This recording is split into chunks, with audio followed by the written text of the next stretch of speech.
नमस्कार, जोहार। मसाल न्यूज़ में आप सभी का स्वागत है। दोस्तों, आज हम बात करने जा रहे हैं 2024 के लोकसभा चुनाव के बारे में। 2024 के लोकसभा चुनाव में जितने भी आरक्षित सीट थी, खासकर आदिवासियों के लिए, वह पांचों सीटों पर जो है इंडिया गठबंधन की जीत हुई और बीजेपी को हार का सामना करना पड़ा। आपको मालूम है कि झारखंड में 14 लोकसभा सीटें हैं, जिसमें 5 आरक्षित सीट है जनजाति लोगों के लिए। मैंने एसटी वर्ग के लिए, जिनका नाम मैं बता दे रहा हूँ, वह है सिम्भू लोकसभा, खूंटी लोकसभा, लोहरदगा, दुमका और राजमहल। इन पांचों सीटों में जो है इंडिया गठबंधन जीती है। तो हम इनके बारे में बात करेंगे और जानेंगे कि बीजेपी का हार का कारण क्या रहा और इंडिया गठबंधन कैसे इस सीटों पर जीत हासिल की है। सबसे पहले हम चलते हैं कि 2019 के चुनाव में 2019 के चुनाव में आपको मालूम है कि कैसे बीजेपी ने अपने बल पर पूरे देश में बहुमत हासिल किया था। 303 का आंकड़ा पार किया था। वहीं झारखंड में 14 लोकसभा में 12 लोकसभा उन्होंने अपने कब्जे में लिया था। वहाँ तो 2 सीट ही ऐसी थी जो इंडिया गठबंधन के साथ था, यानी जो गठजोड़ बना था। एक कांग्रेस का गीता कोड़ा जीती थी सिम्भू लोकसभा से और एक दुमका से। तो दोस्तों, सबसे पहले हम बात करते हैं कि यहाँ पर पांचों सीटों जीतने के लिए बीजेपी ने किन किन प्रयासों को धरातल पर उतारा। सबसे पहला काम था, उन्होंने यहाँ पर आदिवासियों का वोट कैसे ज़्यादा से ज़्यादा हासिल किया जाए, कौन से ऐसे कदम उठाए जाए ताकि हमें आदिवासियों का वोट मिल सके। सबसे पहले उन्होंने काम किया कि गीता कोड़ा को कांग्रेस से लाके बीजेपी में शामिल कर दिया। उसी तरह सीता सोरेन को भी, जो सोरेन परिवार के सदस्य हैं, उनकी लड़ाई का, उनके पारिवारिक लड़ाई का भी उन्होंने फ़ायदा उठाया और सीता सोरेन को भी टिकट दिया बीजेपी की ओर से, और इधर गीता कोड़ा को। दोनों को हार का सामना करना पड़ा। इन सारे बातों पर हम बात करेंगे, लेकिन हम चलते हैं कि बीजेपी और क्या प्रयास किया है कि किसी तरह से हमें ये पांचों सीटों पर कब्जा किया जाए। 2019 के विधानसभा चुनाव में झारखंड में 28 विधानसभा क्षेत्र ऐसे हैं जो अनुसूचित क्षेत्रों के लिए जो है रिजर्व है। उन 28 क्षेत्रों में जो है 26 विधानसभा में जो है गठजोड़ कांग्रेस और जेएमएम का गठजोड़ जीत हासिल किया था। इन्हें देखते हुए जो है बीजेपी ने एक रणनीति बनाया ताकि हम आने वाले दिनों में झारखंड में अपना विजय पताका फहरा सकें। सबसे पहले काम किया कि बाबूलाल मरांडी, जो बीजेपी से अलग हट करके एक जेबीएम पार्टी बनाया था, झारखंड विकास मोर्चा, उन्होंने जेबीएम को बीजेपी में विलय करवाया। और इतना ही नहीं, बाबूलाल मरांडी को भी बीजेपी का झारखंड का अध्यक्ष बनाया गया ताकि आदिवासी का वोट उन्हें मिल सके। आपको मालूम है, उड़ीसा में राष्ट्रपति द्रौपदी मुर्मू का इलाका है, वो लोकसभा से जीती है वहाँ से, और झारखंड में राज्यपाल भी रही है। अभी वह देश के राष्ट्रपति हैं। एक आदिवासी को राष्ट्रपति बनाना और उन्हें महत्व देना ये काफ़ी महत्वपूर्ण बातें हैं, लेकिन आदिवासी होते हुए भी जो वोट हासिल होना चाहिए था झारखंड में, उन्हें नहीं हो पाया। तो सवाल है कि एक देश में, हमारे देश में आदिवासी दलितों को बीजेपी अच्छे जगहों पर, खासकर अच्छा मंत्रालय, यहाँ तक कि राष्ट्रपति भी बनाते हैं। इसके पहले आप देखे होंगे किस तरह एक दलित को राष्ट्रपति बनाया था, और अभी एक आदिवासियों को राष्ट्रपति बनाया है, द्रौपदी मुर्मू को। लेकिन जो मान सम्मान जो देना चाहिए वह उन्हें नहीं दिया जाता है। इनका सबसे बड़ा ज्वलंत उदाहरण है, जब नए संसद भवन का उद्घाटन हुआ तो द्रौपदी मुर्मू को आमंत्रित भी नहीं किया गया। बाकायदा प्रधानमंत्री बहुत तरह का नौटंकी करते हुए जो है नए संसद भवन का उद्घाटन किया।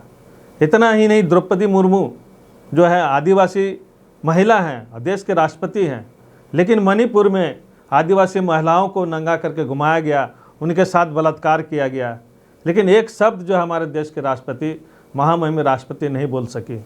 इसका मतलब क्या है, ये हमें सोचना है कि जो भी दलित या आदिवासी बीजेपी के शासनकाल में उच्च पदों पर जाती है, वह दलितों के, आदिवासियों के हक में क्यों नहीं बात कर पाती है। इसका सबसे बड़ा कारण है उनके दिलो दिमाग में संघीय विचारधारा से प्रभावित होना। इस पर हम बाद में बात करेंगे। चलते हैं अभी हम लोकसभा में जो बीजेपी का हार हुई है उसके बारे में हम बात करने के लिए, जैसे कि मैंने पहले कहा था, बाबूलाल मरांडी के बाद में द्रौपदी मुर्मू का राष्ट्रपति बनाया गया।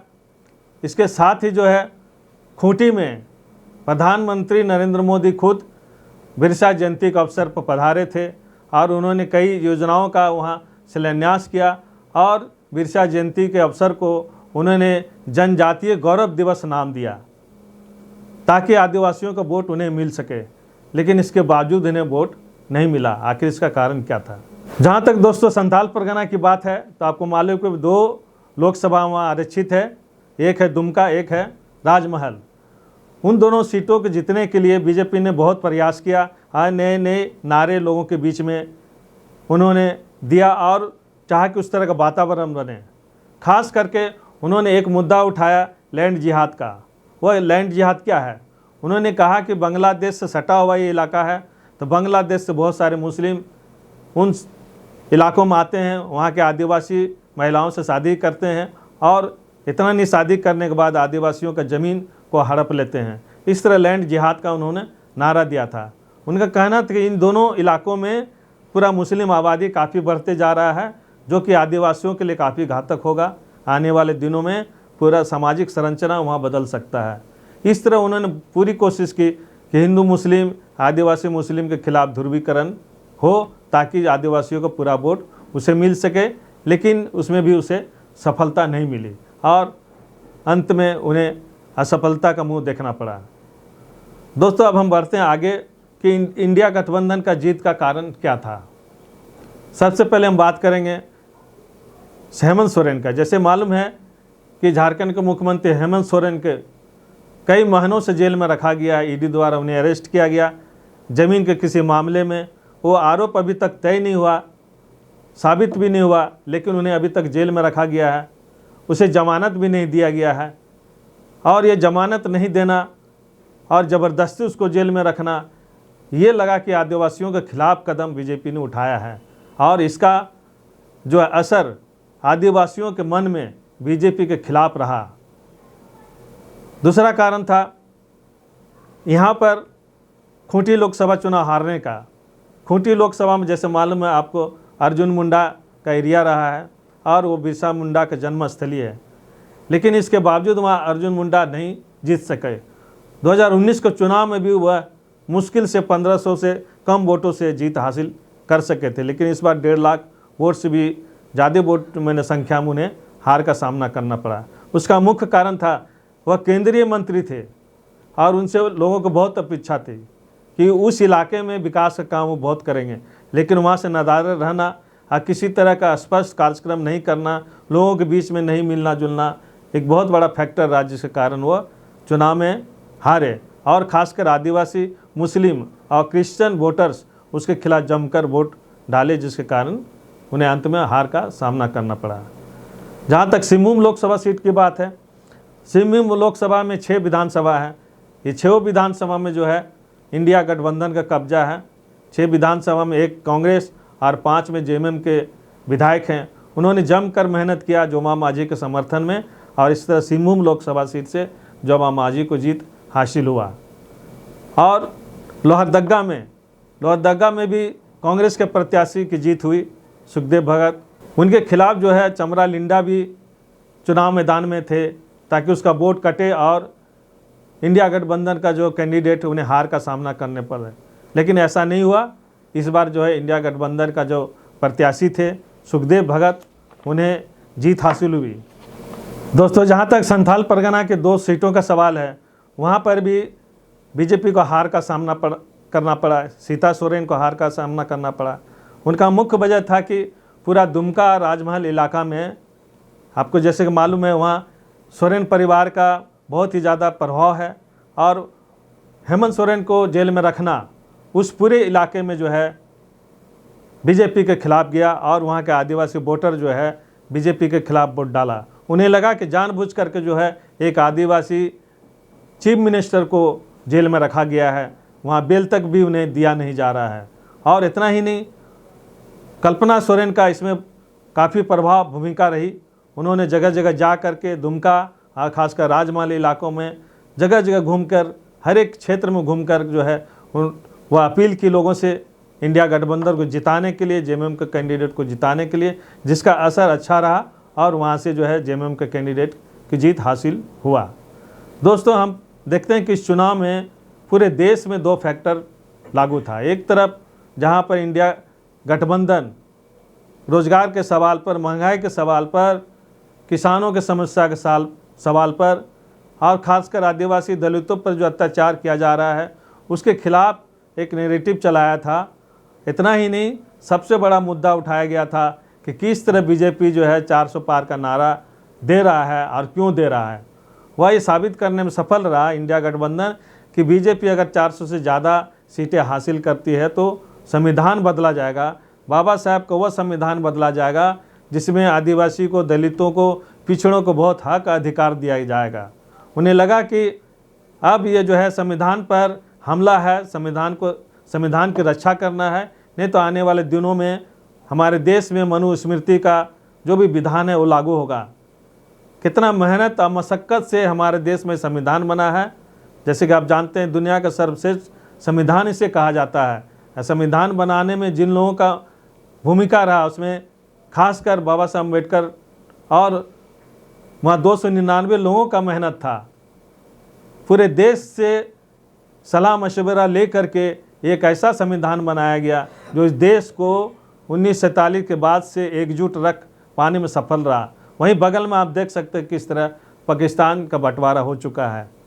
तो दोस्तों, इस बार जो है यहाँ हमारे देश में खासकर इंडिया गठबंधन के पक्ष में लोगों ने जम के वोट डाला, जिस कारण बीजेपी अपने बहुमत से काफ़ी दूर रहा और उसे अब एनडीए गठबंधन के नाम से सत्ता में कब्जा करना पड़ा है। पहले मोदी की सरकार बोला जाता था, अब एनडीए की सरकार हो रहा है। और इतना ही नहीं, आरएसएस प्रमुख मोहन भागवत भी ने कहा कि बीजेपी में जो भी लोग थे, जो भी नेता थे, शीर्ष नेता, उन्हें में काफ़ी अहंकार आ गया था। इसके वजह से भी उन्हें हार का सामना करना पड़ा।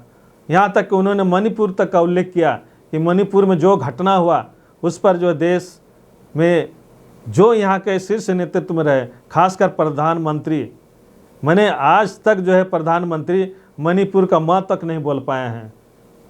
तो ऐसे स्थिति में ये देश में एक माहौल बना कि ये सरकार जो है बोलती कुछ है, करती कुछ है। दोस्तों, ये बीजेपी सरकार जो है दलितों को और आदिवासियों को जो भी पोस्ट देता है वह संविधान के बदौलत ही दिया जाता है, लेकिन उसके मन में आदिवासी दलितों के लिए जो मान सम्मान की भावना होना चाहिए वह नहीं के बराबर रहता है, जो कि हमें देखने को बार बार मिलता है। कैसे उसके विधायक, उसके नेता दलितों, आदिवासियों के महिलाओं के साथ बलात्कार करता है।